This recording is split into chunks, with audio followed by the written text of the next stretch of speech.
Uh, Thank you, Michael Casanova, for joining us from the Lunar Development Co-operative. I'm going to turn it over to him to introduce what LDC is and their mission. And yeah, if you have any question while I'm talking, please raise your hand, ask your questions. We intend for this to be a little bit more interactive than just us talking at you. So yeah, any questions are very much appreciated.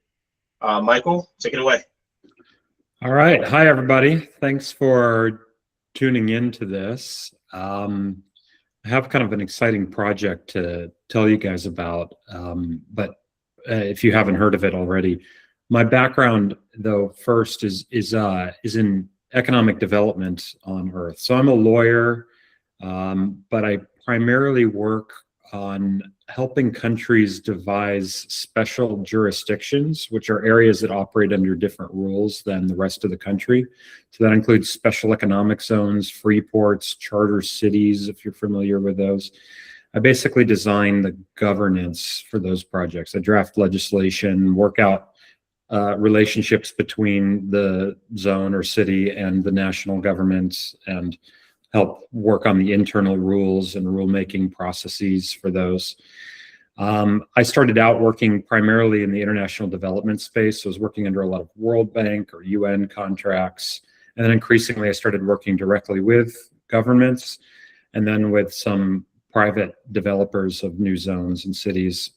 And so that's my background. But I started interacting with some folks from the space community a number of years ago because I was really fascinated with how we could create the similar types of frameworks in space that are used to support economies on Earth.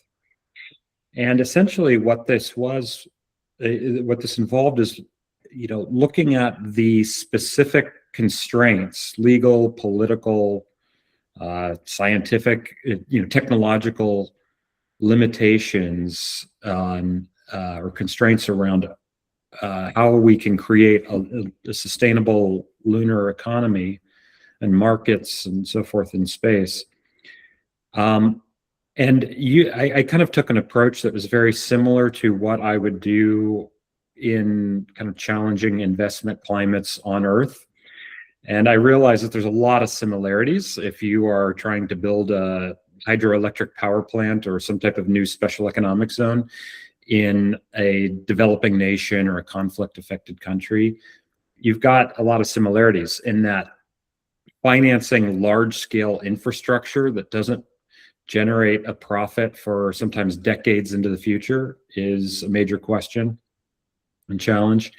And then there's usually legal gaps in the legal framework. So every country's economy really depends on certain sort of rules of the game being in place, and especially rules that protect, the rule of law, fair and efficient courts, ways of protecting, property rights and contracts and so forth. And these are all things that are sort of underdeveloped in space.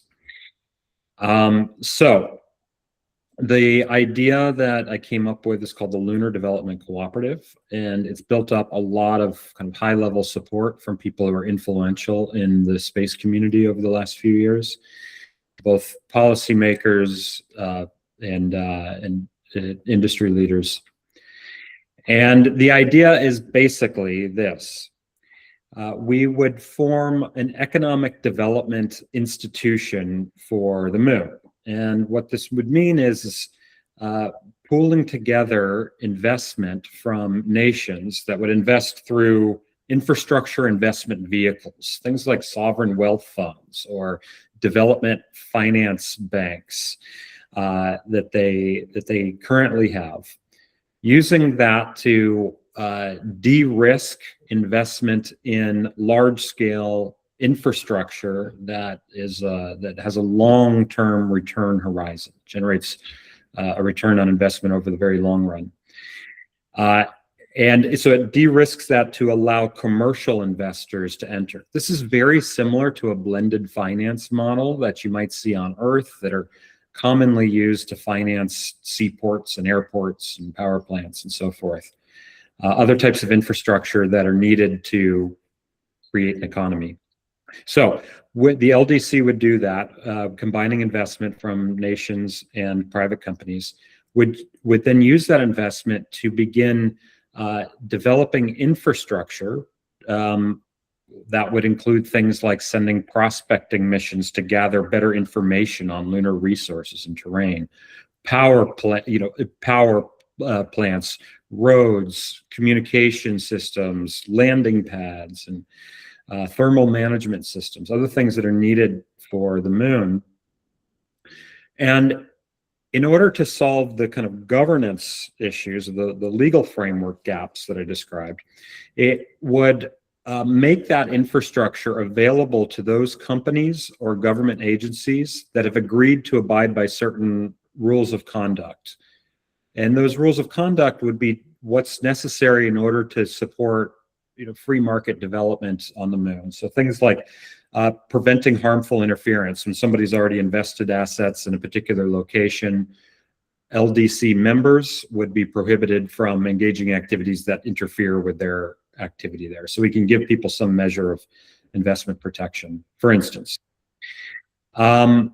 So these are all things that would be included in a contract that members of the LDC form with the LDC. And the benefit of having this as in a contract is that we can begin adopting rules, effective rules that apply to different actors across nations.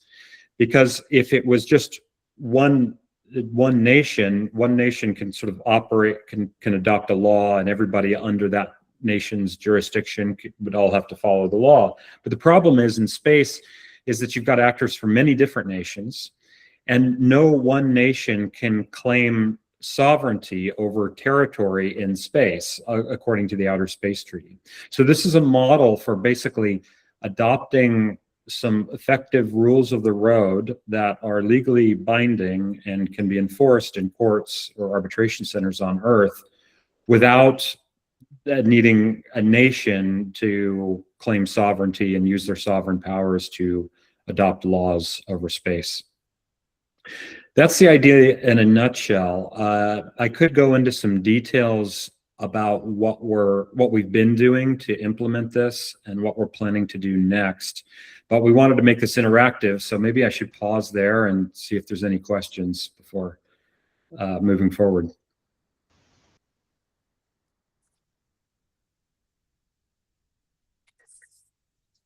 I have a question. Yeah. How would you enforce those rules or those agreements? Great question. So, in commercial contracts all around the world, you've typically got, companies from different nations that will form two different companies from different nations will form a contract.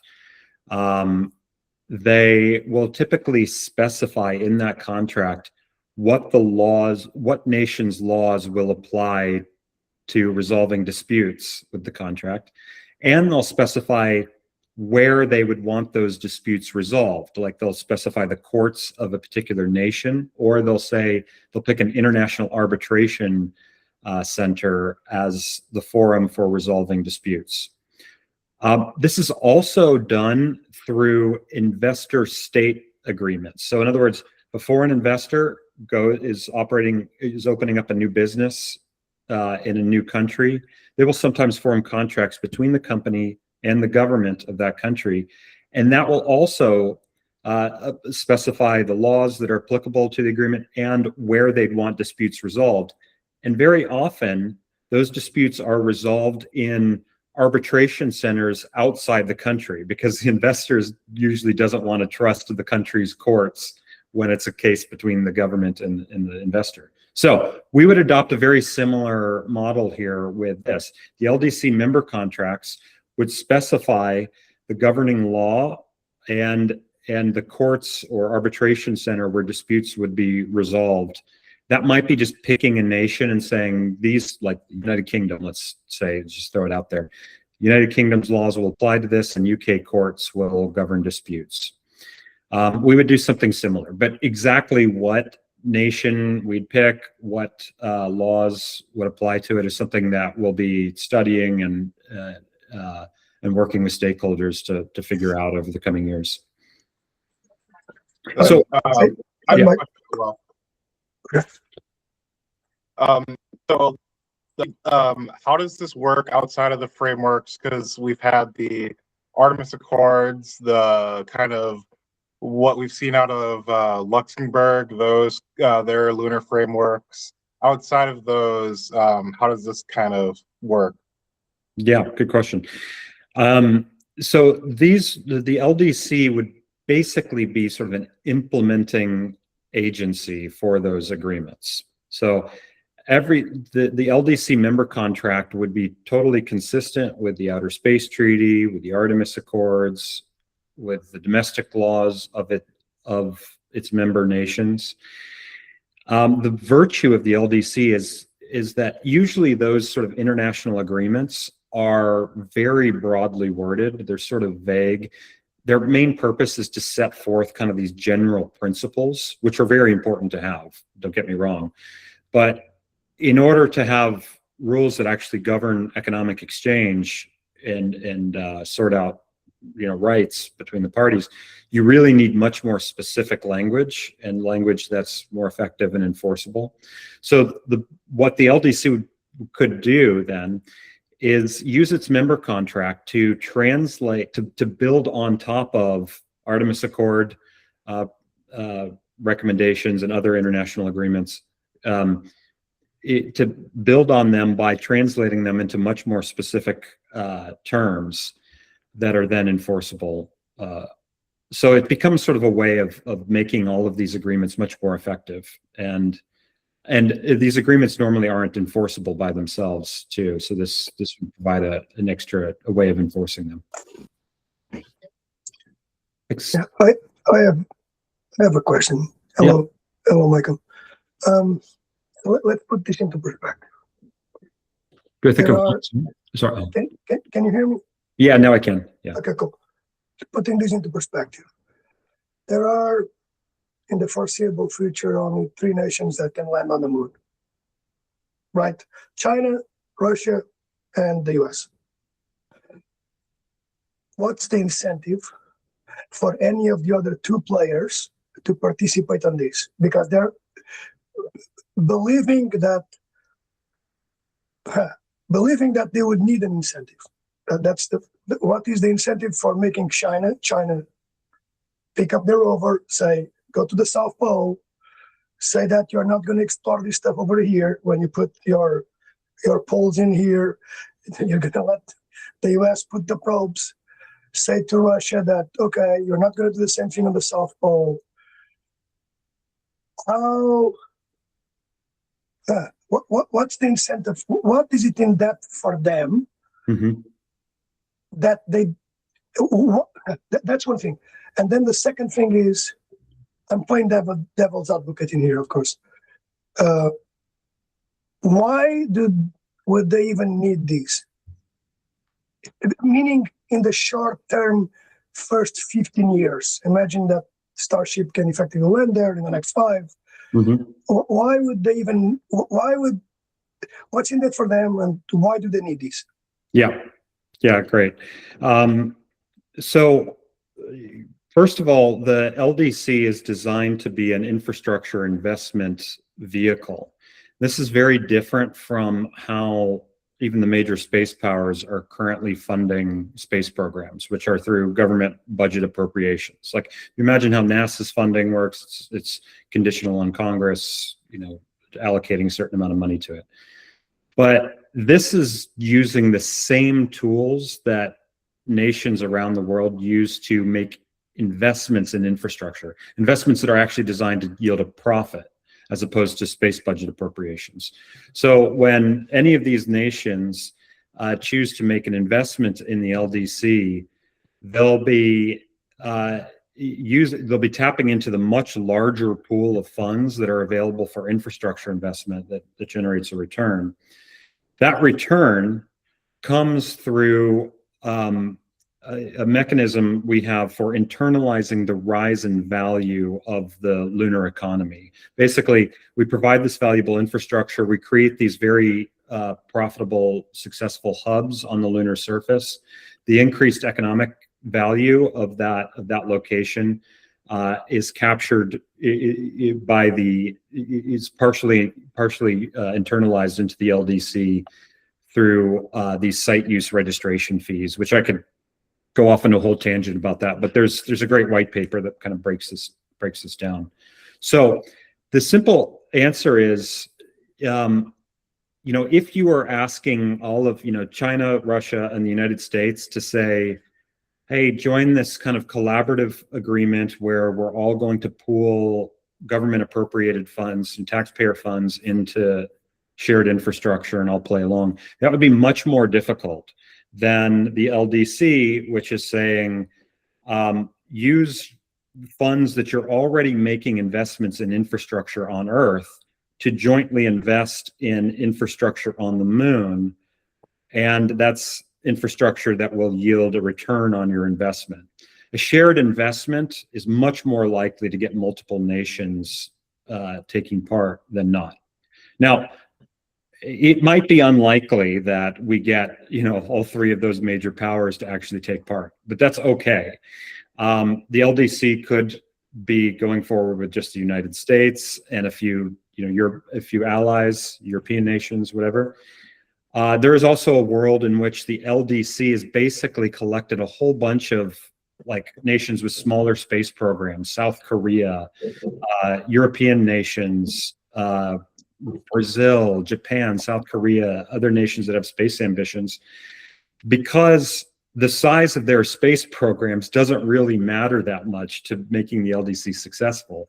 What matters is them having development finance that they use to invest in infrastructure, which all of these nations do, and the amount of funding that is available for investing in infrastructure is way larger than any nation's space budget anyway. So we can use that funding and make a very efficient targeted investment that's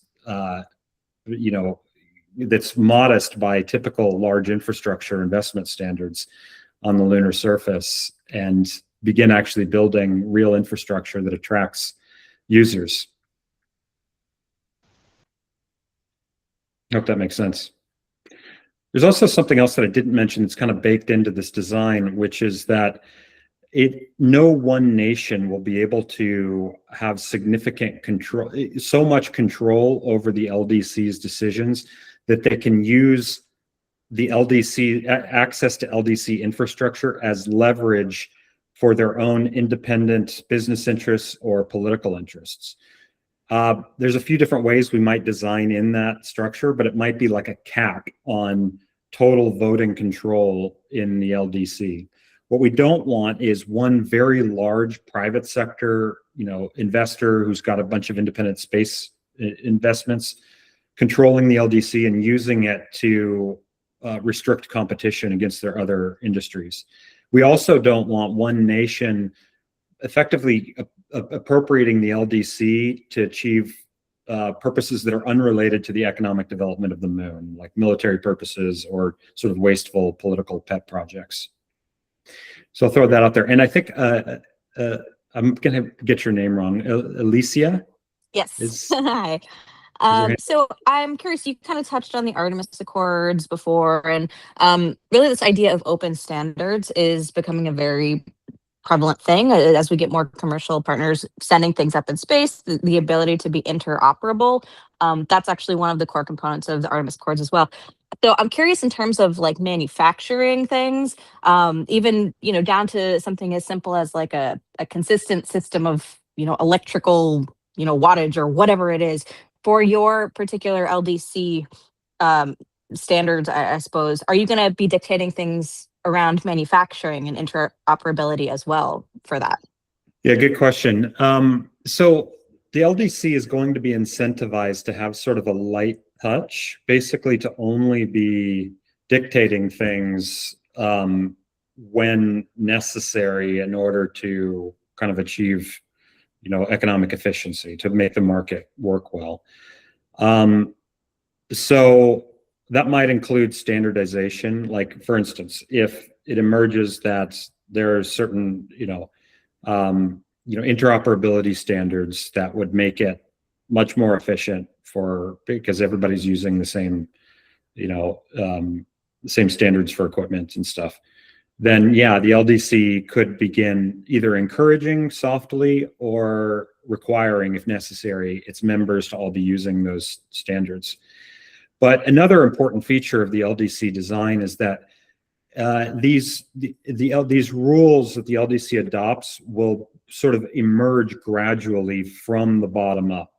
We don't want to be dictating things sort of from like a central planner mindset from the top down. Ordinarily, the best sort of standards and rules sort of emerge from actual practice, sort of spontaneously by what the actors themselves are doing or see as necessary.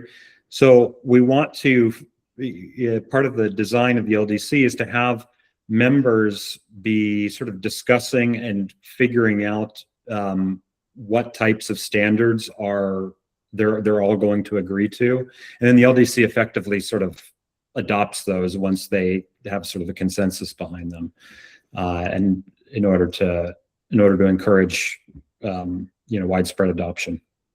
And this very much, if there's any political economy nerds out there, this really follows like Eleanor Ostrom's kind of model of sort of informal systems of governance. So, Ivan.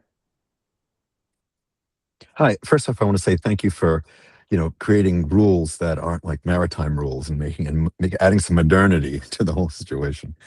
But how would the LDC rules? They would clearly apply between member nations or organizations. But what about between members and non-members? In other words, would the LDC members be trying to play by good rules and accomplish good things, but then they're hindered, and another actor, not part of it, then has free reign and can do whatever they want? So do the LDC rules apply externally too? Yep, good question. No, they don't. Well, at least the LDC couldn't legally on its own, wouldn't have the authority on its own to be applying its rules to non-members, because the only basis for the rules are voluntary contracts formed with members. So if people aren't under a contract with the LDC can't impose rules on them. But I mean, rules of the LDC member, do they get rules imposed on them if they do something? So non-LDC member. The LDC members would be under a contract with the LDC, and so they would be in that contract, they would be agreeing to certain set of rules or to new rules being developed, but under certain parameters, and they could always exit they could always leave membership if they want. But I want to bring up this point about non-members too, because this is really key. The way we would address, there's a real potential here for interference, where you've got non-members engaging in really destructive practices and causing harm to LDC members. We can address this strategically. And so to give you one example of how we could do this is when we start building surface infrastructure in the future, this would be things like a landing pad, power, roads, and so forth.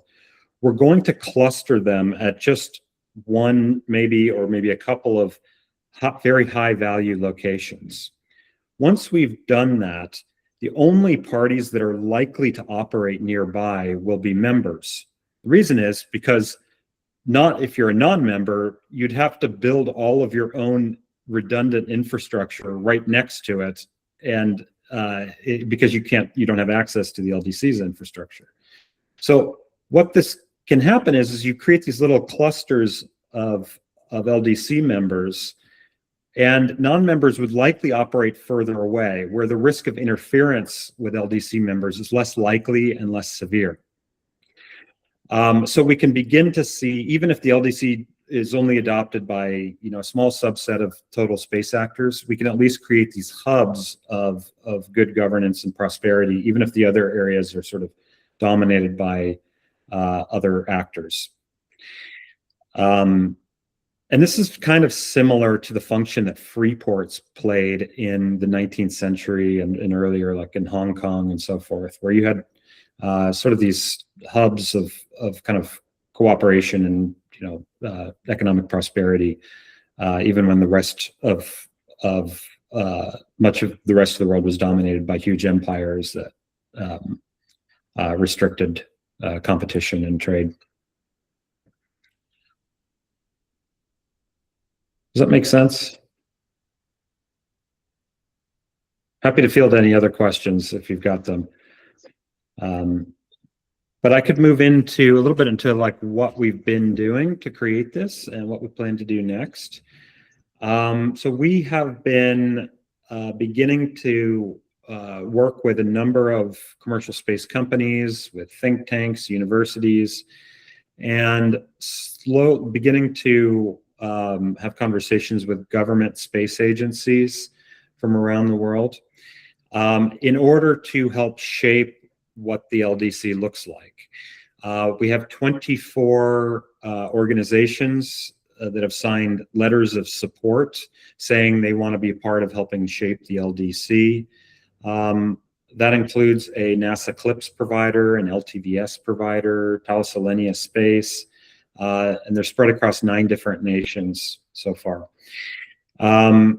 We are planning, we're starting a Lunar Development Institute, which would be a nonprofit entity that their purpose is to do a lot of the research and design work for the LDC, determining what its founding charter looks like and how it's sort of held accountable, and what its strategy is for creating a lunar economy. And it's also will have a function of building consensus among stakeholders and engaging people with the LDC concept, so that in a few years' time, we'll be ready to launch the LDC with significant infrastructure investment. This is a long-term project, and the amount of capital that it would be raising is very large. It's a major infrastructure project. So we need to spend time developing the institutional framework and building interest and engagement from actors. We do have one small project one initial project, I should say, which is designing simulations of future lunar development scenarios so that we can better understand what's likely to emerge as the moon becomes, and cislunar environment becomes more developed. So our initial step is we're designing a tabletop simulation exercise that can be done at in-person gatherings, such as side events at conferences and so forth. And this could be a half-day or a day-long event where actors are step into the role of different nations or commercial space companies and make decisions about what types of missions to send, whether they're sending prospecting missions, which yield information about lunar resources, or different types of infrastructure or scientific research outposts and so forth. And they will all have starting resources that roughly translate into the types of resources that you see on Earth, where you've got, US and China with way more space resources than every other nation. You've got some commercial space companies with far more resources than others. And so we can begin to see, we're trying to model as best we can what the sort of rules and realities will be like starting in the year 2030, so we can see what results from different types of scenarios. And the LDC would be sort of an entity within that simulation. So we've raised we have a couple of grants to support the initial prototype design with that. But yeah, I was just at Space Symposium giving a talk. We'll be at Luxembourg Space Resources Week, if anybody will be there, and of course taking part in the an Empire Space Week. But at Luxembourg Space Resources Week at the beginning of May, we're going to be co-hosting a workshop with European Space Policy Institute. I encourage you to attend that if you'll be around. It's going to be a workshop on how the economic development tools that we use on Earth could translate into space. So I'll be leading a talk on that and doing an exercise with participants if you're there. But yeah, all of this is building up towards a larger, more kind of robust team and research workflow that will be all designed to determine what's necessary in order to promote sustainable development on the moon. We are, if you'd like to be involved in that, reach out to me. I'd love to add you to our contact list. We also are we're looking for sponsors for this. So if you'd like to make a large donation, we're accepting people to become founding sponsors of the Lunar Development Institute, and also smaller donations, such as to co-sponsor the design of the tabletop simulation or one of our other kind of more discrete projects. If you'd like to take part in that, let me know. Oh, Audrey, sorry, you raised your hand. Yeah, I've got a quick question. For the tabletop simulation, what kind of actors are you looking at, or at least do you foresee being a part of this? Yeah, well, so you mean like real life, like people who will actually be in the room, or the role? Yeah, or like, is there a criteria involving the people that you're hoping to be in the room and partake in this this tabletop simulation? Yeah, so the tabletop simulation would be especially for policymakers and commercial space company industry leaders and academics, researchers. However, we'll be running this at space conferences too, so we'll be inviting general people who are interested in the work, in the project, and especially the initial runs of the simulation will be designed to helping us kind of work out the kinks and improve this quite a bit. But we've got the initial rule book has been drafted, and it's getting very good feedback from people who've taken a look at it. So it should be a really good tool and something fun to engage with. Yeah, and then the different people would be stepping into the role of different nations with space programs and different commercial space companies. We'd likely fictionalize the names so it doesn't get weird if you've got a policymaker from a particular nation and they don't want their actions to be interpreted as what that nation would actually do. So yeah, happy to take any other questions out there.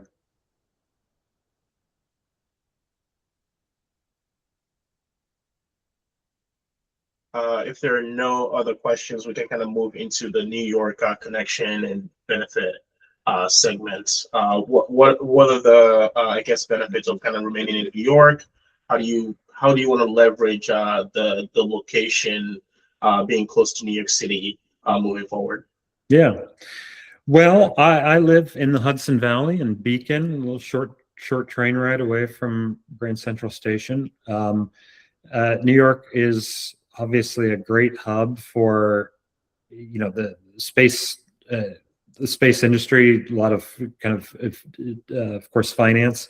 The interesting thing about the LDC is that it's not leveraging NASA budgets per se. It's leveraging sources of infrastructure finance, which New York City is a great hub for that, and also kind of outside the box policy thinkers too. So if you're one of them and you're in New York City, it'd be interesting to engage with you as well on that. And yeah, I think it's New York could be kind of there's many ways in which sort of a solution that's not sort of your typical kind of space industry or space policy project like the LDC is not typical. New York has got a lot of great advantages for that. Sounds exciting. Are there any questions from anyone on the call?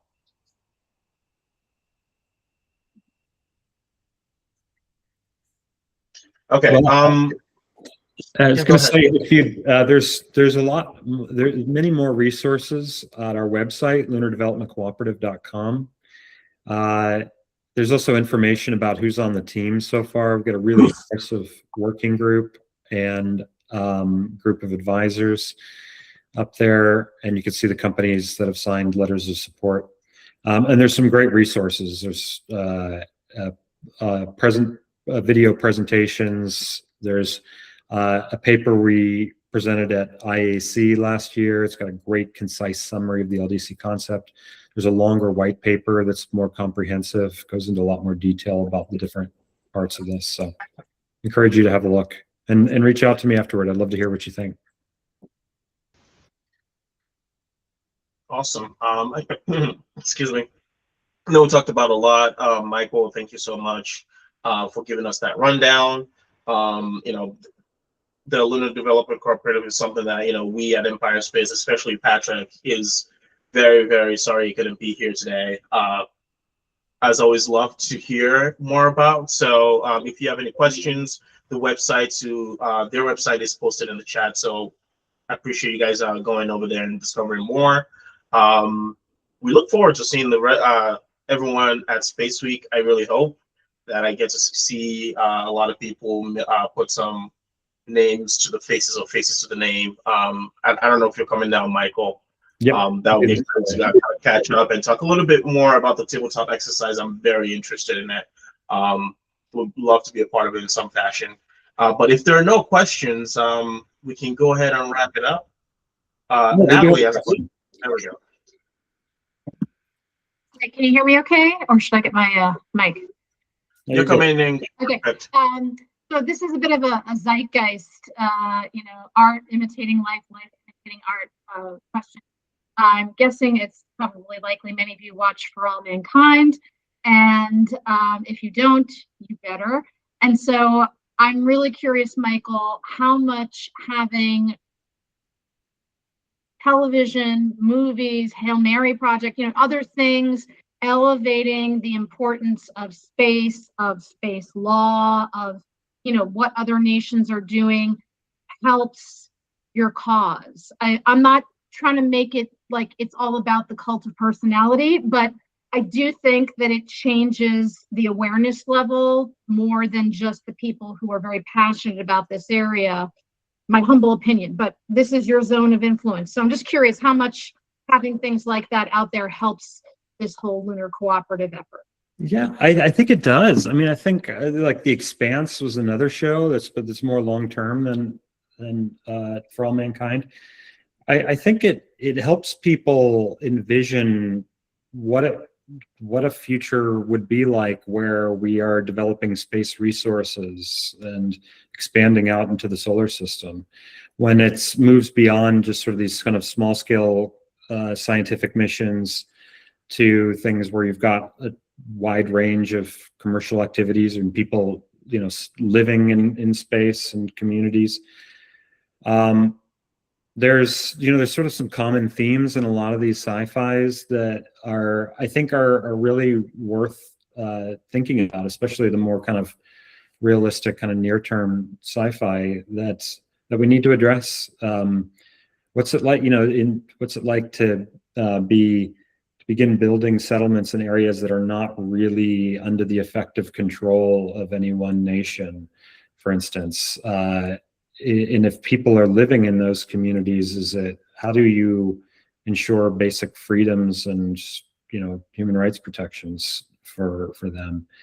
And it's something really very much that the LDC is designed to be kind of the seed of a larger, you know, of solutions to issues like this, where you begin to have some entity that has the ability and motivation, incentive to be finding kind of solutions to these sort of larger collective problems. But yeah, what do you think? Are you working in that field in a similar issue? Not yet. Okay. But it's also, I think, fostered by my soon-to-be 12th grade son, who very much wants to become an aerospace mechanical engineer. We actually spent time with Professor Peck at Cornell a few weeks ago. He was very generous with his time. And we had a whole conversation about nuclear energy coming to the moon, and again, art, life, art.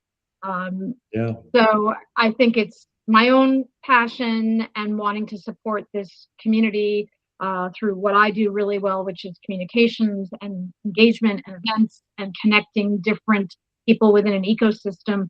But also it's something that my youngster, who will soon be leaving the nest, is wanting to be a part of.